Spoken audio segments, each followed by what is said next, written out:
Assalamualaikum warahmatullahi wabarakatuh. Waalaikumsalam warahmatullahi wabarakatuh. Apa kabar Ustaz? Alhamdulillah. Jazakallah khair atas ilmunya. Sama-sama. Wa iyyakum. Semoga Ustaz dan keluarga selalu dalam lindungan Allah. Amin ya rabbal alamin. Begitu juga bertanya. Afan mau bertanya, ada kerabat saudara ana sudah menikah yang khilaf dan berzina. Apa yang harus dilakukan oleh saudara ana ini dan juga istrinya? Mohon nasihatnya. Jazakallah khair. Kayaknya istrinya udah tahu nih ya. Kalau istrinya belum tahu, kan pertanyaan kayaknya nggak kayak gini ya. Arahnya nih istrinya sudah tahu. Hadirin yang Allah muliakan, yang pertama yang harus kita camkan bahwa masalah ini bukan masalah ringan. Masalah ini masalah perselingkuhan, apalagi sudah masuk ke zina.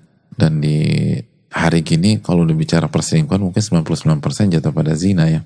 Yang pertama yang harus kita lakukan adalah ini tuh ibarat penyakit stadium yang parah dalam rumah tangga. Bagaimana tidak? Allah berfirman dalam surat An-Nur ayat 3, Az-zani la yankihu illa zaniyatan aw musyrikah. Laki-laki pezina tidak menikah kecuali dengan wanita pezina atau wanita musyrik. Wa zaniyatu la yankihuha illa zanin aw musyrik. Dan wanita pezina tidak menikah kecuali dengan laki-laki pezina atau laki-laki musyrik. Terus ditutup dengan firman Allah, wa hurrima dzalika 'alal mu'minin. Dan menikah dengan pezina haram bagi orang-orang yang beriman. Hati-hati makanya. Allah gak mengatakan menikah dengan, mohon maaf, pelacur atau profesional. Pezina. Pezina itu cukup sekali dilabeli pezina. Sekali aja. Itu pezina. Jadi tolong sikapi dengan serius. Siapapun. Baik yang bertanya atau dalam kasus yang ditanyakan ini, maupun jamaah yang lain yang mungkin pernah terjatuh pada maksiat ini. Jangan diremehkan. Menikah dengan pezina haram bagi orang-orang beriman. Itu poin. Nah, terus gimana cara menyelesaikan masalah ini? Yang pertama, yang harus kita camkan bahwa masalah ini tidak akan selesai kecuali setiap pihak suami dan istri, apalagi kalau istri udah tahu ya, bermain di kotaknya masing-masing. Allah berfirman dalam surat Al-Isra ayat 84, Qul kullun ya'malu ala syakilatih. Katakanlah setiap orang hendaknya beramal sesuai dengan kondisi masing-masing. Jangan urus kotak orang lain dalam tanda kutip, kecuali untuk mensupport, mendukung dan seterusnya. Mainkan kotak kita masing-masing. Oke, kalau kita sepakat, lanjut ke step berikutnya. Hendaknya masing-masing beristighfar dan bertobat kepada Allah. Istrinya juga Ustadz? Iya, istrinya juga. Kullun ya'malu ala syakilati. Setiap orang bermain di kotak masing-masing. Mau selesai gak masalahnya? Bermain di kotak masing-masing. Untuk suami, ia bertobat karena dosa zina tersebut. Dan dosa-dosa yang lain. Dan jangan putus asa. Jangan berpikir ini berakhir. Enggak. Tapi tadi pernikahannya haram. Gak boleh nikah dengan pezina. Iya. Tapi perlu kita camkan bahwa status zina kita akan Allah cabut jika kita hapus dengan taubat. At-taibu minadz-dzanbi kaman la dzanbalah. Orang yang bertobat dari dosa seperti gak pernah berdosa sama sekali. Oleh karena segera bertobat dan jangan pesimis. Allah mengatakan dalam surat Az-Zumar ayat 53 apa? Qul ya ibadiyalladzina asrafu ala anfusihim la taqnatu min rahmatillah. Innallaha yaghfiru dzunuba jami'a. Katakan kepada hamba-hambaku yang melampaui batas, melakukan dosa dan maksiat. Salah satunya zina. La taqnatu min rahmatillah. Jangan pernah putus asa dari rahmat Allah. Allah mengampuni seluruh dosa. Jadi tobat. Adapun buat istri, suruh tobat juga iya. Kenapa? Karena walaupun dalam kasus ini suami yang salah, ingatlah firman Allah, wa ma asabakum min musibatin fabima kasabat aydikum. Apapun yang menimpa kalian itu pasti ada andil perbuatan tangan kalian, kesalahan dan dosa kalian. Betul, suami yang berzina. Tapi bisa jadi kenapa ini kita alami? Dan ini adalah pukulan yang paling menyesakkan bagi seorang wanita yang berumah tangga ketika mengetahui suaminya selingkuh. Ini musibah di atas musibah. Nah, Allah katakan apapun yang menembakkan itu ada andil dari kalian. Surat Asy-Syura 30. Jadi jangan mengatakan saya udah baik, saya sudah jadi wanita baik-baik, saya sudah ini, saya sudah, kenapa Allah lakukan ini? Loh, ada yang salah berarti. Apa kata Allah dalam surat Ali Imran ayat 182? Dzalika bima qaddamat aydikum wa anna Allah laisa bidzallamin lil 'abid. Itu karena perbuatan tangan-tangan kalian.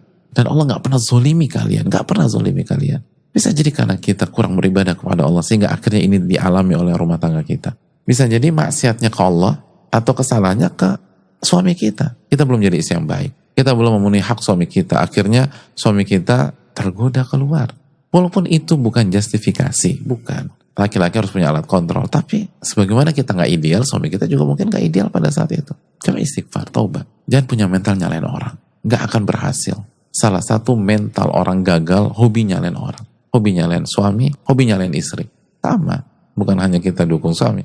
Hobi nyalain suami itu metode orang-orang gagal, dan hobi nyalain istri metode orang-orang gagal. Jadi jangan pakai metode orang-orang gagal. Istighfar dan taubat. Itu yang kedua. Yang berikutnya, suami setelah bertobat, dia harus berusaha mendekat kepada Allah. Perbaiki hubungan dengan Allah. Semaksimal mungkin. Minta agar Allah hapuskan. Ingat sabda Nabi, kita udah belajar juga hadisnya. Jadi terapkan aja hadis yang kita bahas di muraqabah. Wa atbi'is sayyi'ata al-hasanata tamhuha. Dan ikutilah perbuatan buruk dengan perbuatan baik. Ini saya akan menghapus. Jadi langsung perbanyak ibadah, zikir kuat, sholatnya dijaga, puasa sunnah, infak sedekah, doa sama Allah. Semoga Allah bantu kita dan Allah lembutkan hati istri kita. Berdoa kepada Allah. Ibadah. Sebagaimana istri pun juga ibadah dikuatkan. Biar hati ini lunak, biar hati ini objektif, biar hati ini punya jiwa yang besar dan lapang. Banyak ibadah. Taqarrub kepada Allah. Khususnya maksimalkan sepertiga malam terakhir. Lalu kembali ke suami. Berikutnya, suami harus menunjukkan kepemimpinannya yang kuat. Karena di banyak kasus, kalau udah begini, maka seringkali istri akan membombardir. Semua yang dilakukan suami akan salah.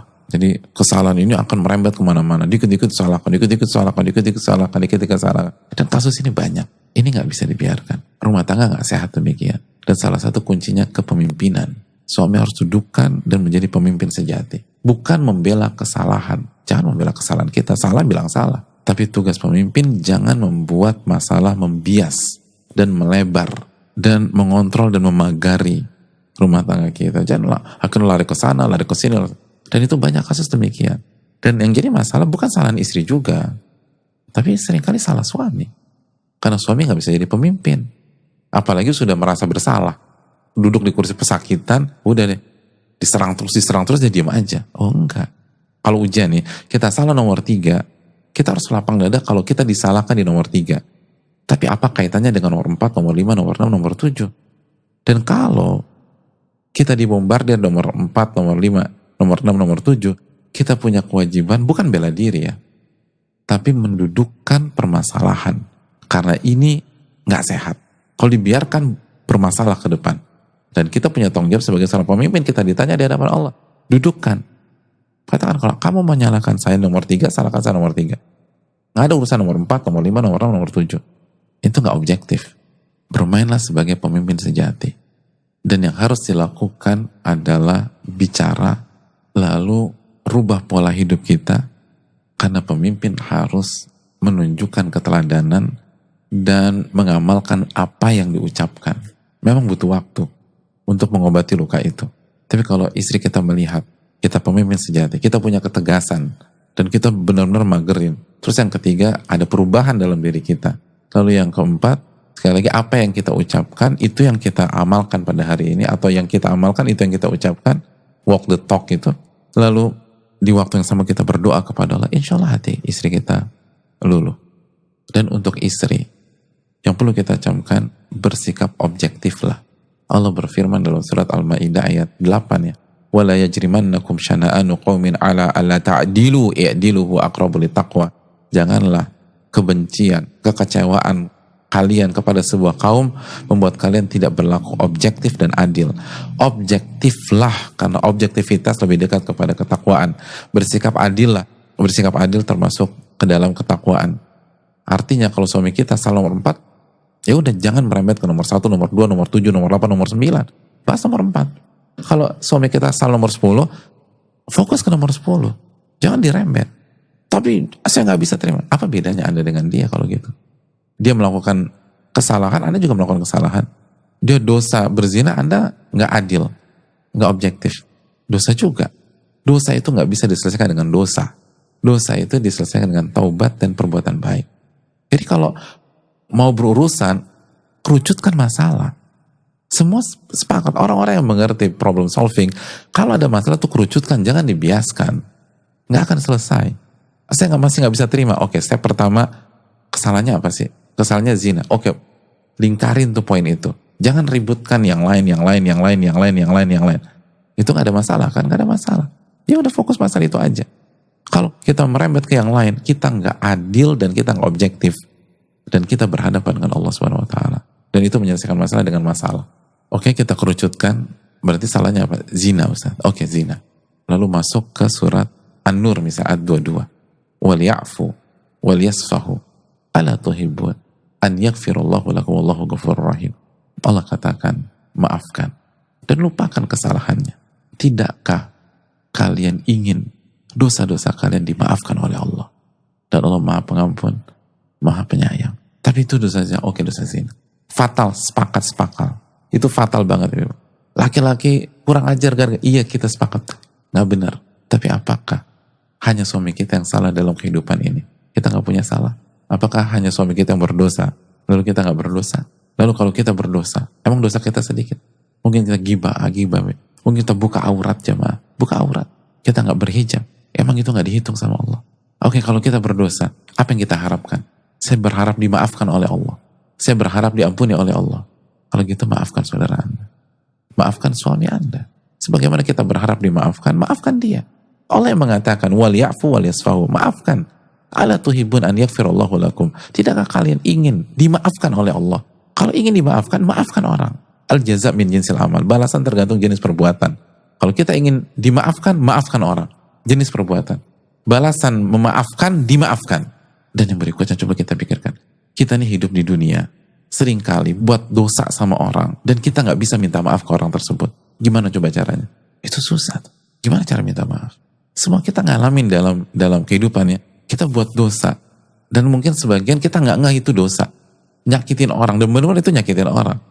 Dan kita belum minta maaf sama orang tersebut. Atau orang itu gak maafkan kita. Terus gimana nanti kita di hari kiamat? Caranya agar Allah ampuni kita. Maafkan kesalahan orang. Maka Allah akan buat kesalahan kita kepada manusia yang lain atau orang yang lain diampuni juga. Al jaza' min jinsil amal. Balasan itu tergantung jenis perbuatan. Anda maafkan kesalahan orang, Allah akan maafkan kesalahan Anda. Dan ingat, hidup itu berputar. Hari ini suami kita yang salah. Bisa jadi beberapa waktu ke depan kita yang salah. Dan kita berharap dimaafkan oleh suami kita. Hidup itu gak selamanya di atas. Hidup itu gak selamanya kita berada di posisi yang benar. Bisa jadi pada satu kita dalam posisi yang salah. Dan kita berharap dimaafkan. La yu'minu ahadukum hatta yuhibba li akhi ma yuhibbu li nafsi. Tidak beriman seseorang sampai dia menginginkan kebaikan untuk saudaranya sebagaimana dia inginkan untuk dirinya sendiri. Sebagaimana kita ingin dimaafkan ketika buat salah, sefatal apapun kita ingin dimaafkan, maka maafkanlah kesalahan orang lain, apalagi itu pasangan kita. Jika dia melakukan kesalahan walaupun itu fatal. Dan terakhir kata para ulama, wanita soleha itu konsepnya adalah membangun rumah tangga. Adapun wanita fasik, konsepnya menghancurkan rumah tangganya sendiri karena egonya, karena ngotot terhadap nafsunya. Dia nggak peduli, udah berantakan deh. Enggak, wanita-wanita hebat, cerdas, itu mereka membangun, bukan menghancurkan. Kita tinggal pilih kita mau jadi wanita soleha atau wanita yang fasik, yang menghancurkan rumah tangganya karena ego dan emosinya sesaat. Minta pertolongan kepada Allah, dan insya Allah memudahkan kita melewati ini. Saya rasa cukup. Subhanakallahumma wa bihamdika, la ilaha illa anta, astaghfiruka wa atubu ilaik.